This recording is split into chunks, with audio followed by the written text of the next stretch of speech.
very successful first week, very tough match, came from behind. Take us through that tiebreaker. Whoa, the tiebreaker, really? I think I almost had a heart attack there, but yeah, it was a really tough match. She was playing very high level. I had to keep up there, so I'm really happy. I accepted that moment. I fought through it, and I think the tiebreak was. You never know in a tiebreak, but I think I handled the emotions and the pressure pretty well, and I'm happy I won the match. All right. Well, congratulations once again. Questions, Reem? Hi, Paula, Rima Bulli, International. Congrats.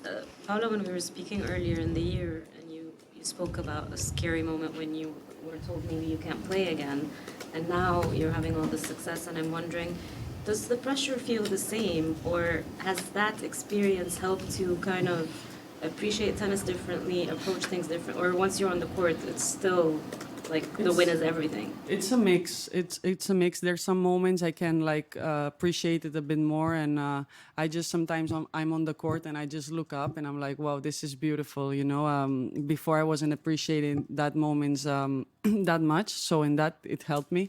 But also at the end of the day, I'm so competitive. I just want to win, and be in the last round. So sometimes I don't appreciate it that much. But still, I think I do it a little bit more than before my injury. So it's nice, and especially maybe I think what changed also, I connect more with the fans and with the crowd. Before, maybe I was closing myself in a shell, and now I just try to find help from there. And I think we have a nice connection, and it's cool. Can we, in the back, sir? Can we move to the? We can't shoot from the seats. Thank you. Thank you very much, Willie. You said you almost had a heart attack in the tiebreaker. How about earlier when you went on the 7-point run, when you were down match point? How did you turn that around, and what was going through your mind? Yeah, exactly in that moment, I think it's when that moment I looked up and I saw the crowd cheering so much for me and pumping me up, and I think there I was having that connection with them, and it gave me so much strength in that moment. So I just forgot everything, and I was just I'm gonna go for my shots. I'm gonna be aggressive, because maybe I was struggling a little bit that in that moment that I was feeling so much pressure that I needed to win this match, and maybe I was the one. I had more expectations in this match compared to her, so I forgot a little bit of that, and I just focused on each point I'm playing tennis and just going for it, no matter who was in the other side of the net, and it worked really well, and that's when it gave me the 6-5 serve. But in that moment, I think credits to her, because she played really, really well, and she was returning very well. You spoke earlier about your new appreciation for things during your comeback. What was the low point for you, and how do you look back on it now when you're having so much fun? Yeah, I mean, the low point for me was at the middle of the season. It was really bad.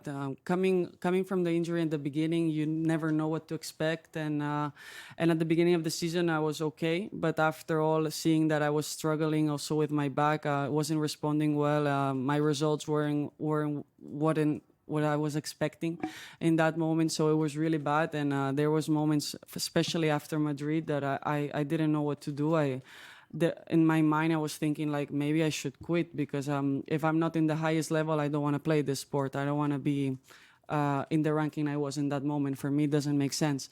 So how I am as my personality. So if I'm not on the top or in the best players in the world, I don't want to play this sport.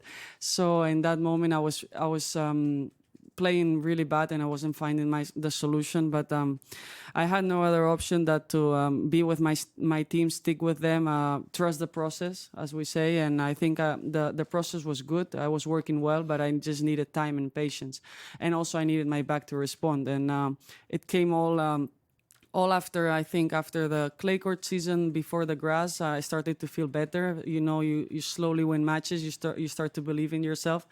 And the most important, that my back was responding really well. And after that, I think I lost very close matches there, but the level was there. And well, finally here in the U.S. swing, I could prove it, and I think all my work paid off. Okay, in the back, and then David. I spoke so much now. Well, I'm tired.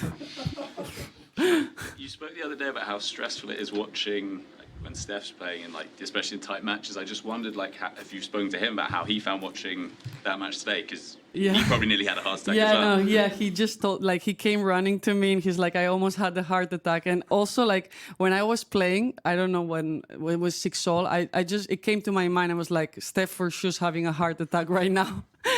But also my family at home. But it sometimes crosses my mind. I'm like, Paula, stay here now because it's a tough moment. But yeah, of course, I think from the outside it's so tough to watch. But even like my team, when they're watching on the court, I know they're suffering so much. So sometimes I don't want to look there either because I know they're having a heart attack. But it is how it is. So I'm sorry for them. Steph. No, he wasn't. He was resting a bit because on there he has even more heart attacks. So it's better to be, yeah. Okay, David, and then last question in English, Reem. Hello, Paula. David Kane, tennis.com. When players come back from injury, they often talk about getting back to their best. This is a result that's in some ways better than something you were able to do before. What does it mean for you to be able to achieve a new milestone in this new phase of your career in a city that means so much to you? It means so much, and after what I've been through the last year, for me it's very special to already be on this level. I said it, I think, in the last interviews, but at the beginning of the year, I was like obsessed. I wanted to do the comeback of the year, like no matter what. And I was like looking at that awards and all this, and I'm like, I need to do this no matter what.